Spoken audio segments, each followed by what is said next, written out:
جب بھی کوئی غلطی کرے تو اس کی غلطی کا اظہار پبلک میں نہ کیا جائے، بلکہ صرف اس سے کہا جائے جس سے غلطی ہو رہی ہے۔ اللہ تبارک تعالیٰ مجھے اگر زندگی میں کبھی ایسی غلطی ہو گئی ہے تو میں اللہ کی بارگاہ میں توبہ کرتا ہوں، لیکن جب سے اس بات کا احساس ہوا ہے کہ کسی غلطی کو براہ راست پبلک کرنے کا مطلب یہ ہے کہ شیطان کو موقع دیا جائے کہ وہ اپنی غلطی پہ جم جائے۔ آج کل جو فتاوی جات جاری ہوتے ہیں ہمارے نوعمر مفتیوں کی طرف سے، اس کی بنیادی وجہ یہی ہے کہ وہ اگر کوئی غلطی کر رہا ہے تو فوراً ہی اسے پبلک کر دیتے ہیں، اس کی غلطی کو میڈیا پہ ڈال دیتے ہیں، فتویٰ دے دیتے ہیں، فتویٰ شائع کر دیتے ہیں۔ اب شیطان کو موقع ملتا ہے کہ وہ اس شخص کو کی انا کو باضابطہ مستحکم کرے اور وہ اپنی غلطی کو پھر قرآن و حدیث سے ثابت کرنے کی کوشش کرے۔ یہی ہو رہا ہے، جتنے بھی فتاوے دیے گئے اس میں یہی ہوا کہ ضد ہو گئی ہے۔ اگر ان نابالغ مفتیوں نے، معاف کیجیے گا، فتاویٰ جاری کرنے سے پہلے خاموشی سے، دل سوزی سے، محبت کے ساتھ جس نے خطا کی اس سے ملاقات کر لی ہوتی اور ان سے کہتے کہ دیکھیے آپ سے غلطی ہو گئی شرعی، 90% میرا یہ خیال ہے کہ وہ توبہ کر لیتا۔ لیکن پہلے ضد دلایا گیا، عام کر دیا گیا، اس میں بہت زیادہ رقابت کو بھی دخل ہوتا ہے۔ وہ آگے کیوں بڑھ رہا ہے، وہ کیوں مشہور ہو رہا ہے، لاؤ کوئی غلطی نکالیں۔ یہ بڑی خطرناک صورتحال ہے۔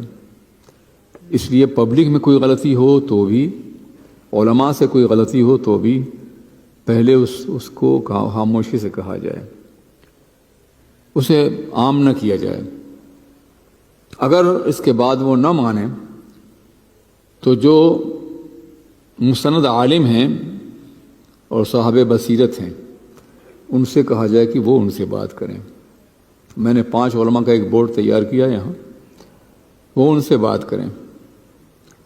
اگر ان کی بات بھی نہ مانیں تو وہ 5 علماء بیٹھ کر کے مشترکہ فیصلہ کریں، اور اگر یقین ہو کہ اس کی غلطی ایسی ہے جس سے دوسرے بھی گمراہ ہو سکتے ہیں تو پھر اسے پبلک کر دیا جائے۔ لیکن اس میں کافی وقت لگے گا، اور یہ روایت میں اپنی طرف سے نہیں، امام اہل سنت اعلیٰ حضرت نے خود اس کو برتا ہے۔ دیابنا سے، تھانوی سے، رشید احمد گنگوہی سے جو کفریہ عبارتیں سرزد ہوئیں ان کی قلم سے، تو آپ نے انہیں خطوط لکھے،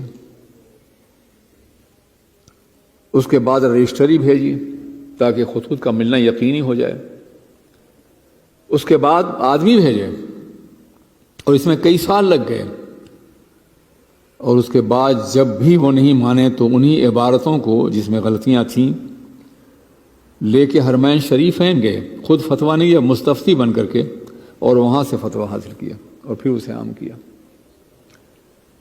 اگر آپ یہ کہتے ہیں کسی کے کفر کو دیکھ کر کے خاموش رہنا کفر ہے، تو کیا اعلیٰ نے یہ جرم کیا ہے کیا؟